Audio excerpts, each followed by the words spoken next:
Iran का आसमान अचानक 100 फाइटर जेट्स की तेज गगनभेदी आवाज से गूंज उठा था।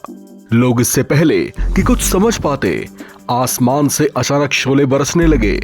ये फाइटर जेट्स इजराइल के थे, जो ईरान में एक बड़े ऑपरेशन को अंजाम देने के लिए वहां पहुंचे हुए थे। इन हवाई लड़ाकों के दस्ते में कई महिला पायलट्स भी शामिल थीं, जो ईरान की राजधानी तेहरान में जमकर तबाही मचाने के इरादे से पहुंचे हुए थे। हालांकि उनका सामना ईरान के बेहद उन्नत एयर डिफेंस सिस्टम से हुआ, जिसने काफी हद तक इजराइल के इस हमले को नाकाम तो किया, लेकिन बहुत से बम तेहरान के कई आर्मी बेस पर जाकर गिरे, जिससे वहां अच्छा खासा विनाश देखने को मिला। शनिवार को एकदम सुबह सुबह हुए इस हमले ने पूरी दुनिया को चौंका दिया था। इस पर आखिरकार अमेरिकी राष्ट्रपति जो बाइडेन ने भी अपनी चुप्पी तोड़ी।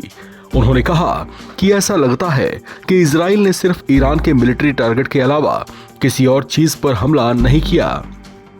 इतना ही नहीं, इसके बाद तो अमेरिका ने ईरान को यह चेतावनी भी दी कि वो इजराइल पर जवाबी कार्रवाई के बारे में विचार भी ना करे। इस संबंध में अमेरिकी रक्षा मंत्री लॉयड ऑस्टिन की ओर से एक बयान आया, जिसमें वे ईरान को चेतावनी देते हुए सुने गए। उन्होंने कहा कि ईरान को इजराइल के हमलों का जवाब देने की गलती नहीं करनी चाहिए। अमेरिका की चिंता इस बात को लेकर भी है कि दोनों ही देश परमाणु शक्ति संपन्न देश हैं। ऐसे में अमेरिका पहले भी कई बार इजराइल पर यह दबाव बनाता देखा गया है कि वो ऐसे किसी हमले में न्यूक्लियर साइट्स को निशाना न बना दे। ईरान पर इजराइल के एयर स्ट्राइक में मरने वालों की संख्या बढ़ गई है। ईरान इसमें अब तक कुल 4 लोगों की मौत की पुष्टि कर चुका है। ईरान की सरकारी समाचार एजेंसी IRNA ने अपनी खबर में बताया कि चारों मृतक देश के एयर डिफेंस में कार्यरत थे। हालांकि उसने ये नहीं बताया कि वे देश के किस हिस्से में तैनात थे। ईरान के राष्ट्रपति मसूद पेजेशिकियान ने एक पोस्ट में मारे गए 4 लोगों के प्रति अपनी संवेदना जाहिर की है। साथ ही उन्होंने इजराइल को भविष्य में ऐसे किसी हरकत के लिए आगाह भी किया। हालांकि ईरान में जारी हलचल ये है कि वो इजराइल के इस बड़े हमले के खिलाफ किसी बड़ी जवाबी कार्रवाई की तैयारी कर रहा है।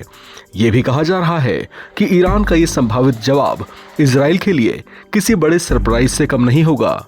आपको बता दें कि इजराइल हमास युद्ध में हमास के लड़ाकों से सहानुभूति जताने के बाद से ही ईरान इजराइल की नजरों में चढ़ा हुआ था। ये तनाव तभी से बढ़ता जा रहा था, जो अब युद्ध जैसे तनाव में तब्दील होता दिखाई दे रहा है।